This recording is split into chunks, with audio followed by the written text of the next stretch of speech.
Good morning friends, আপনারা সবাই কেমন আছেন? আশা করি ভালোই আছেন।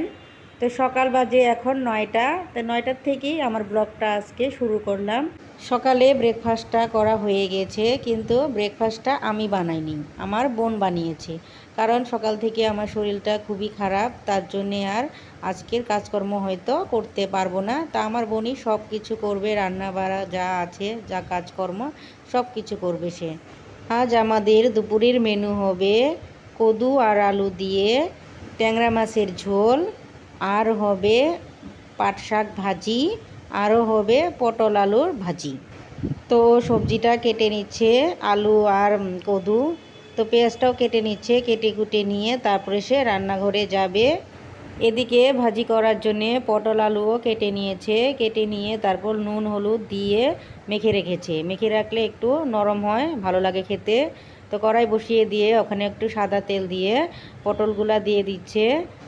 নিজের রান্না তো সবসময় খেয়েই থাকি, তো আজ বোনের রান্না খাবো। তো আপনারাও দেখুন কিভাবে সে রান্না করে। তো আমার রান্না তো প্রত্যেকদিন দেখিনি, তো আজকে ওর রান্নাটা দেখুন। তো পটল আলুটাও সে নেড়ে চেড়ে ভেজে নিচ্ছে, তো আর একটু তেল দিয়ে দিল। মোটামুটি 5-10 মিনিট নেড়ে চেড়ে আর একটু ভালো করে ভেজে নিল সে। তো ভাজা হয়ে গেছে। এবার দেখছেন আমার বোন সব পটলগুলো তুলে নিচ্ছে। আজ রান্নাটা করতে অনেক দেরি হয়ে গেল, অনেক লেট করে এসেছে, তার জন্যেই আজকে খুব শর্টকাট রান্নাটা হবে। 3টা আইটেমই হবে, বেশি কিছু রান্না করবে না, কারণ শরীরটাও আমার ভালো নয়, তাড়াতাড়ি খেতে হবে, তার জন্যে আর কি সে শর্টকাটটাই রান্না করছে। তো এবার একটু শাকটা ধুয়ে নিচ্ছে। তো শাকটা ধুয়ে নিয়ে একটু তেল দিয়ে দিল কড়াইয়ে, দিয়ে তারপর পেঁয়াজ কুচি দিয়ে দিল। এখানে মোটামুটি 2টা পেঁয়াজ আর 4-5টা কাঁচা লঙ্কা দিয়ে ভেজে নেবে। তারপর শাকটা দিয়ে নিল, একটুখানি নুন আর একটুখানি হলুদ দিয়ে তারপর শাকটা সে ভেজে নেবে। আজ আমি খুবই এক্সাইটেড যে ওর রান্না খাবো, কারণ বেশি ও রান্না করে না। তো আজকে সে রান্নাটা করতেছে, তো দেখি কিভাবে রান্না করে। তো দেখুন ট্যাংরা মাছে সে নুন আর হলুদ দিয়ে মাখিয়ে নিচ্ছে। তো মেখে তারপর ট্যাংরা মাছটা সে ভেজে নেবে। তো ভেজে নেওয়ার জন্য এখানে একটু বেশি করে তেল দিয়ে দিল। তেলটা একটু ভালো করে গরম করে নিতে হবে। তো তেলটা একটু ভালো করে গরম করে নিয়ে তারপর এখানে মাছটা দিয়ে দিল, যাতে মাছটা ভেঙে না যায়। তো ছোট ছোট মাছ তো তাই। তো আপনারাও যদি মাছ ভাজেন তাহলে কিন্তু তেলটা ভালো করে গরম করে নেবেন, তাহলে কিন্তু মাছ আর ভাঙবে না। তো এবার কিন্তু মাছটা উল্টে পাল্টে দিচ্ছে, উল্টে পাল্টে ভালো করে ভেজে নিচ্ছে। তো এবার দেখুন মাছটা কিন্তু ভালো করে ভাজা হয়ে গেছে। তো সে এবার থালাতে তুলে নিচ্ছে। যেহেতু মাছ ভাজতে অনেক তেল দিয়েছিল, তো কড়াইয়ে কিন্তু তেল আরও রয়েই গেছে। তো ওই তেলেই সে সবজিটা করে নেবে, তার জন্যে এখানে দিয়ে দিচ্ছে আধা চামচ জিরে। তো জিরেটা একটু লাল করে নিয়ে তারপর এখানে দিয়ে দিবে কয়েকটা কাঁচা লঙ্কা আর 2টা পেঁয়াজ কুচি। পেঁয়াজটা একটু হালকা লাল লাল করে ভেজে নিবে, ভেজে নিয়ে তারপর সবজিটা দিয়ে দিবে।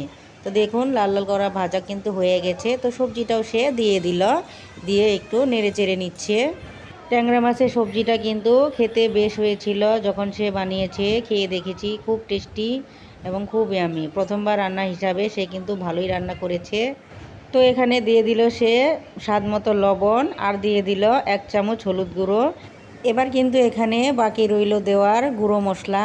তো এখানে সে দিয়ে দিবে 1 চামচ জিরের গুঁড়ো, আর দিয়ে দিবে আধা চামচ ধনে গুঁড়ো, দিয়ে নেড়ে চেড়ে ভালো করে ভেজে নেবে সবজিটা।